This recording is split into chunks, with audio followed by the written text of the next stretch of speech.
Hello, welcome to KociStudios.com.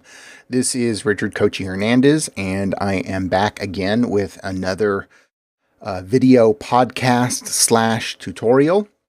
And before we start, I always want to give a nice little plug to my free 10 steps downloadable PDF, which you can find at KociStudios.com.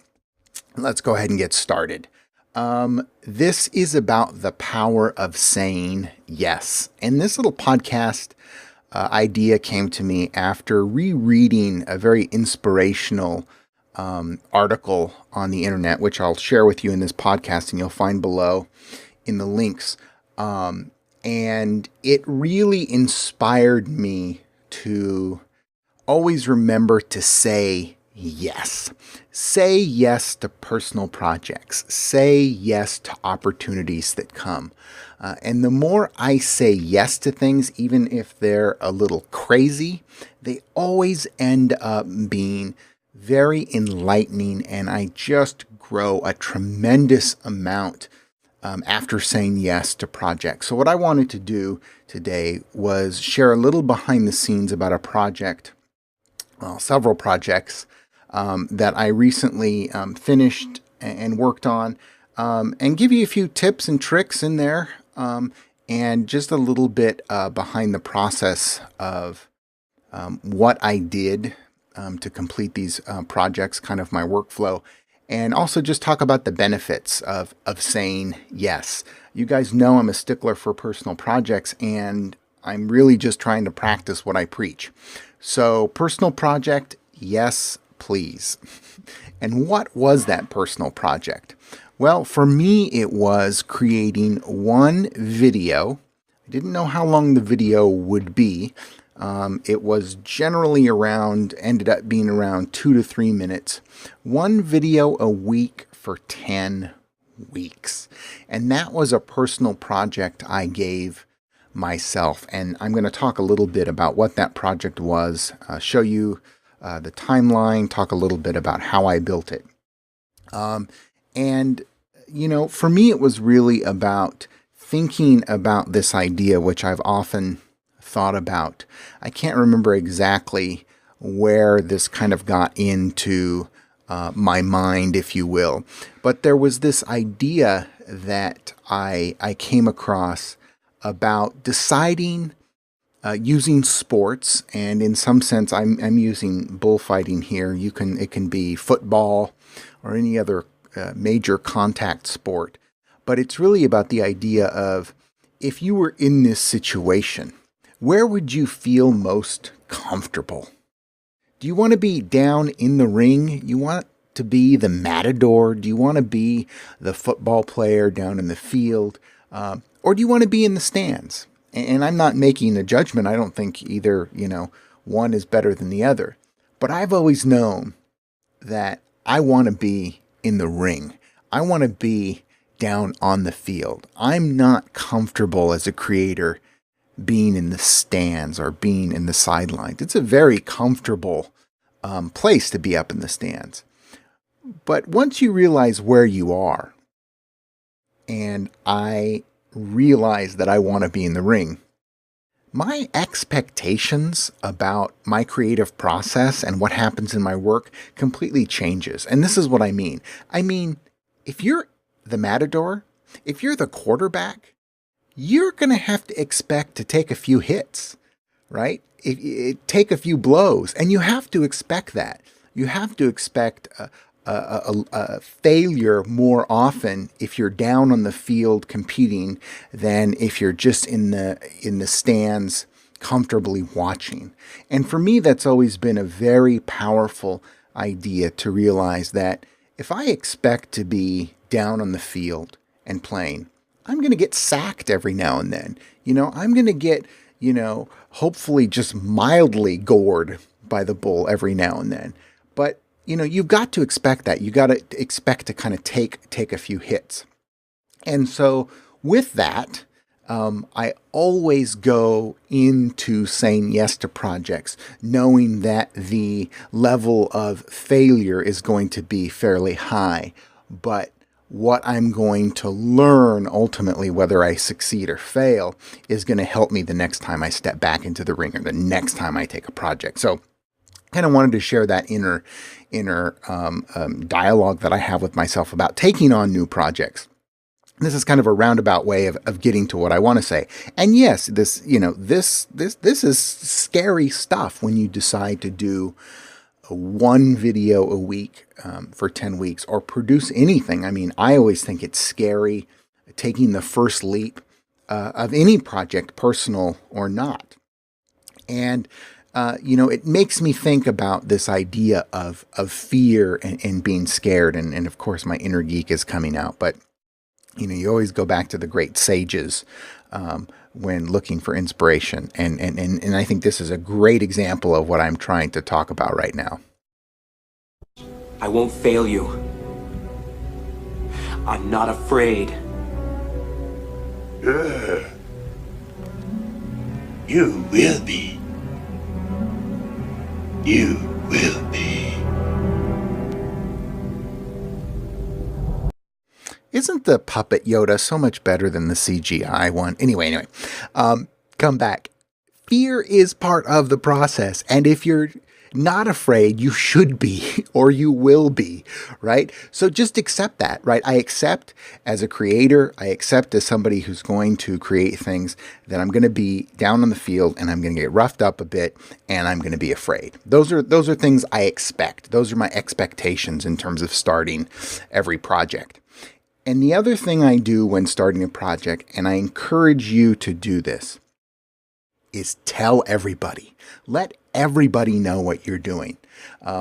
I did that with this project. I let my people on my social network know, and I kind of broadcasted it, and I posted it as part of my personal project, which I'll explain in a minute. I posted each of these video one a week at the same time every week. So people knew what I was doing. And that does one of two things. At least it does one of two things for me. It really keeps my feet to the fire so that when I take on a personal project and I've told other people about it, they're keeping me honest. They're saying, hey, when's that next video coming out? Or how's that video project going?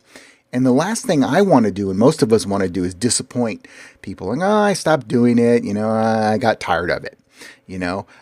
So telling everybody, broadcasting it to the world, sends that message to keep you accountable. It also sends another message, and I'll talk about this at the end. When you let other people know what you're doing, you're bringing in more people to see your work. Some of them are going to, give you wonderful constructive criticism. Some of them are going to give you pats on the back, but some of them might actually give you work or other opportunities, which is exactly what happened to me in this project that I took on. So tell everybody. The other thing is, yes, it's scary, but all you have to do is just show up. Do I want to create one video every day for a week? No, I have a lot of other things I'd like to be doing, but I know that I want to keep myself fresh. I know that I want to create. So I put myself on the line, so to speak. And am I inspired every time? Absolutely not. Do I get stuck? Absolutely. Do I want to come into the office and begin to do this? Not always.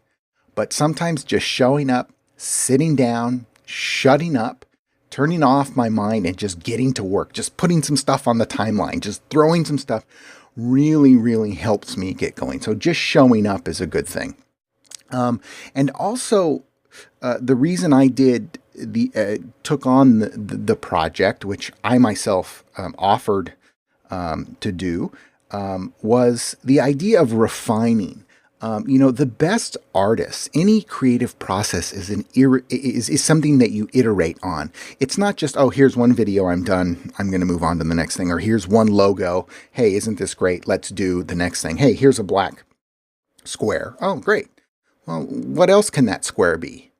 Oh, great. that looks great. And then what can that form be and that form be? And ultimately you transform things. So, it's one of the things I've noticed in creators, and it took me a while to have this epiphany, but the moment I did, my work got a lot better, which is not to be content with version 1 or version 2 or version 3, always trying to make it better, always refining. I like to think that if I'm not refining, I'm not growing. And my point is to grow as a storyteller and a multimedia storyteller. And it really helps me experiment and play around. And this project, these 10 videos, or this journey that I'm on, is all about that. It's all about refining and growing and experimenting. Okay, so why did I do this? One, because it scared me. And I wanted to be in the ring. I know I want to be a creator. I know I want to stay fresh. I know I want to do those things, right? And I wanted to be present, to grow, to try, and to fail publicly. And failing publicly is where I'm going to come back around to that article I talked about at the beginning. It was, and it'll be in the links, and I'm going to share it with you. Derek Pozek wrote this great article. It was from 2010, and I've read it almost once a year, every year. It's entitled "Why Everything Sucks, Why That's Awesome, and How It's Changing Us." And you should read it. It's very quick read. And some of the things in there that every time I read this make me want to do more projects and put them out there, whether they're good or bad, is I highlighted a little bit here of what he says. So that's why the vast majority of everything on the internet sucks. Most people are doing it most of the time. They just haven't put in the hours yet, and most of them never will. You guys know I talk about this a lot, this idea of not being that person who won't put the hours in, about taking the time to be active and to take action. And I love how he says, I think this is beautiful that people are out there trying new things, learning the hard way, and sharing their experience and how that gives them hope. And it not only gives him hope, it gives me hope, and it gives me inspiration when I see other people. And I'm able to kind of iterate or take ideas and honor their ideas and maybe take them a step further. And I love his last little part here, is that he'd rather have an all-inclusive network that everyone can contribute to, meaning the internet, than a network that's closed to everyone who isn't perfect. You also, one of my mantras in my head is that, perfection is boring. Right? And so he kind of closes the article here with, how else will anyone ever learn to do anything? And it goes on, and it's an absolutely wonderful article. I'm encouraging you all to just pause the video now and read it. Okay, now you're back. And I know you've done it. You've taken action. At the end of that article, you probably noticed that he links to an article by Clay Shirky, which is another article I read from 2010 as well, something that I keep around and read often about how does the internet make you smarter? And I love this little poll they did here, even though it's closed.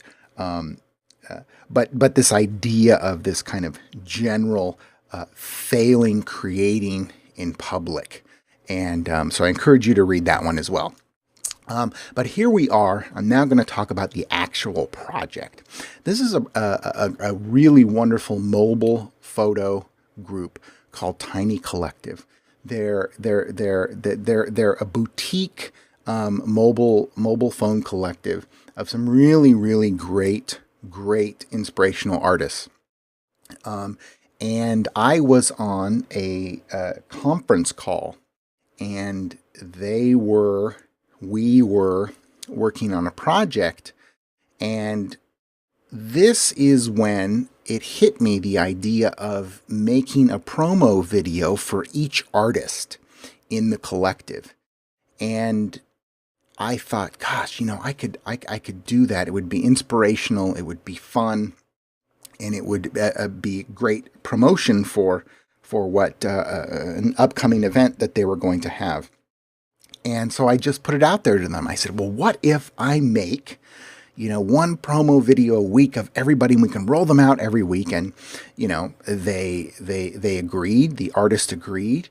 And I gathered images from each of the artists, about 100 images each, which I think is a good starting point. These were still images, so that I could begin to create an artist profile or a little video for each artist.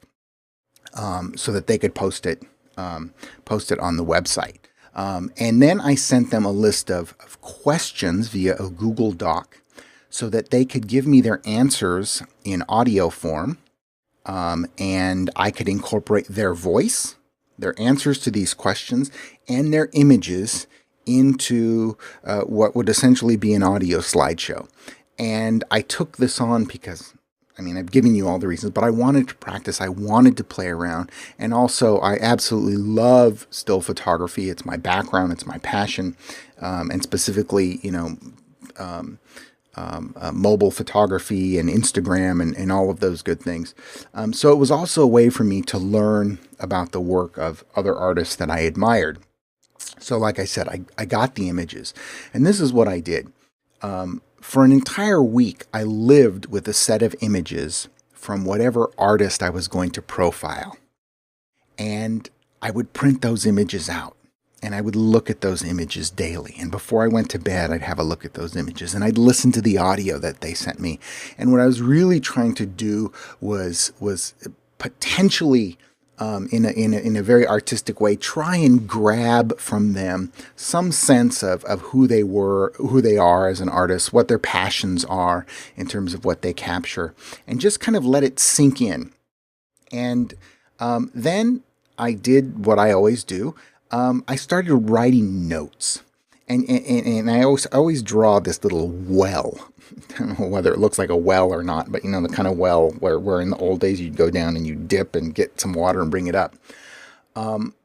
Because when I start any project, it's important for me to find inspiration around me so that I can be influenced and guided, and potentially put on a path or a direction that may give me some ideas. So I just write down, I scribble down things that are in my head, whether it be kind of a to-do list, but I make sure that I go to a well. And I encourage you all to have a wellspring that you can go to of inspiration, be it this website or that website, where you can get inspiration, whether it be about color or design or photography, whatever it is. So I begin to do that, and I begin to lay out some concepts and ideas I might have, like the crap idea, contrast, repetition, alignment, proximity. Those are design concepts that come from Robin Williams, not the comedian, an author who wrote a really great book about the non-designer's handbook. But I was just kind of refreshing myself on those things, because anything that I create, is really in some sense all about design.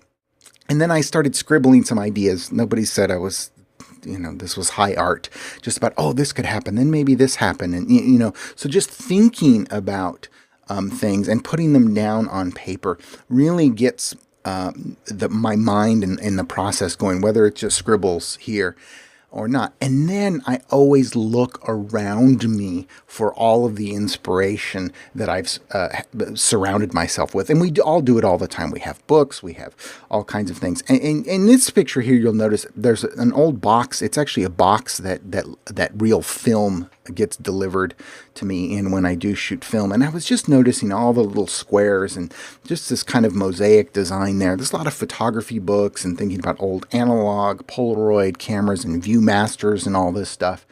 I was watching Sergio Leone films and thinking a lot about things, and visual storytelling. Whatever it is for you, find that source of inspiration. I was looking at some books, other books that were around that I thought were really well tied to whatever artist I was looking at. And then I wrote down almost directives or feelings that I was getting when looking at these bodies of work. So, somebody's work made me, this was from one particular artist, but I felt this idea of time, and it had a very strong analog feel, and yet the images were dark and mysterious, and there was still a bit of a digital, because they were digital images, and I was thinking about the film The Matrix, and it was reflective and subtle, whatever.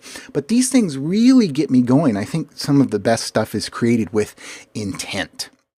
And so this helps me with some intention. Reading, again, just like clip out things that I was reading that I felt were inspirational. I have a whiteboard, again, printing out the images, looking at the images, living with the images and the inspiration. These are all things I did 4 days before I even touched anything, before I even went to create anything. And all of the videos, and I've linked them down at the bottom. You can see them, you can critique them, you can love them, you can hate them. Were all created in the course of one day. So the actual creation, sitting down in Adobe Premiere and in After Effects, which I'll talk about those in a little while, were all in a day. I spent more time trying to get to know who the artist is, and that's a very difficult process. I mean, there's some of me in the videos because I'm the creator, the editor of the video, and there's some of them, and I don't know any of these people personally, so I'm just extrapolating things that I feel. But that's the beauty of the artistic process, and the artists really trusted me with taking their voice and their images and putting it and crafting it together. And they had no say. They gave me 100% control over the final product. And I certainly do have to thank them for that, because that's not always the case.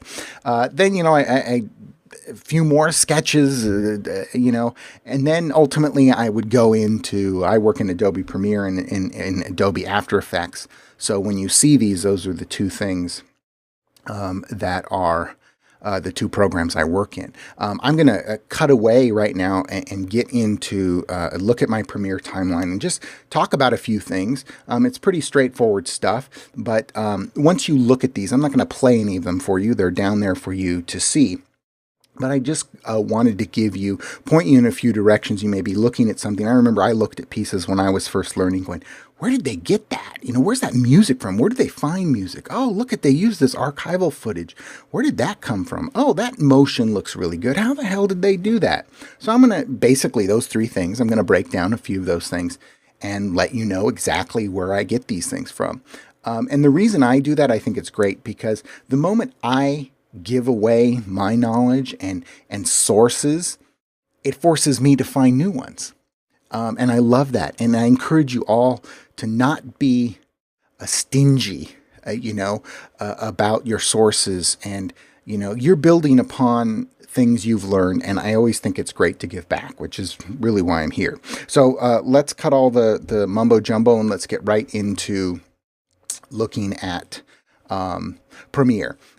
This is not going to be a Premiere lesson or anything like that. I'm just, this is more for me than anything, and I will scrub through this. We'll end up hearing the audio, but just to show you on this one is from Wes, over at Tiny. And what I did for Wes, the feeling I was getting was, really kind of this, throwback kind of feeling of photography way back when. And so I went and found some old archival photography commercials, and I put them here at the beginning. And I wanted to let you know, and we'll go into here. If you don't know, there's a great place called archive.org, the Internet Archive. And you can see here, I just did a little search here for a photography video, and you can download it. You can see the license. This is in the public domain, which means it's free to use for any purposes. And there's just amazing amount of resources here at archive.org. So I just wanted to extrapolate that little bit of video. That was part of the opening there of Wes's video, and let you know where I found it. The other thing is very something I take a lot of time and attention is picking the right music for pieces. And it's very important that you get the rights, that you either buy them or that you find places for you to get music that you can use. And so I'll immediately, one comes to mind called Triple Scoop, and I'll put that in the links as well. But the one I wanted to point out here, and the chemistry of photography. Oh yeah, this kind of jazzy feel I had to it. Let me make sure here at the end I'm right. Yes. This is Dances and Dames by Kevin MacLeod. And this guy is brilliant. I'm going to show you his website. It will be in the links, because he has all of this free music that he gives away under the Creative Commons license attribution, which you can see there. I put there at the end of the video. Just a wonderful, wonderful, wonderful thing that he does, and he's really, really a great artist. There's some some really great pieces here that you can use. So I wanted to point those two things out, and specifically here in Wes's video, places I get music and archival footage. And then I wanted to jump over into After Effects really quick, just to give you a little sense of a lot of the movement and whiz-bang stuff, if you will. All of the kind of treatment that you see in these videos is all done in After Effects. I'm a firm believer that After Effects is a really powerful tool that every visual storyteller should have at least a handle on. You can learn at lynda.com. There's so many free places online and in paid places and great places to learn After Effects. And I think that eventually Koci Studios, myself, will do maybe more of an in-depth or expanded look at After Effects. But a lot of people have been asking, who have seen these videos, how did you do this and how did you do that? Well, and specifically, there's a little move here. Again, I'm not going to get too deep into it, but just let you, when you see it in the video, this is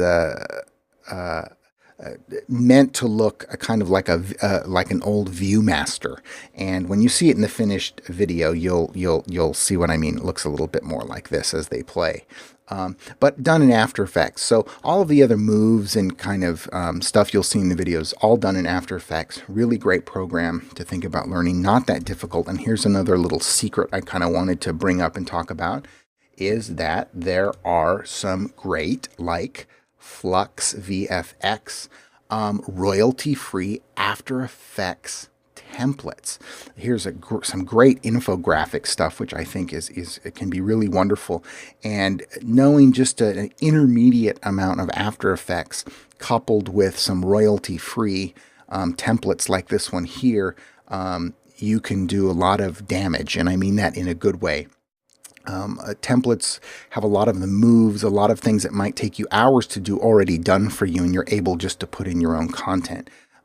So I often Frankenstein, if you will. I buy templates.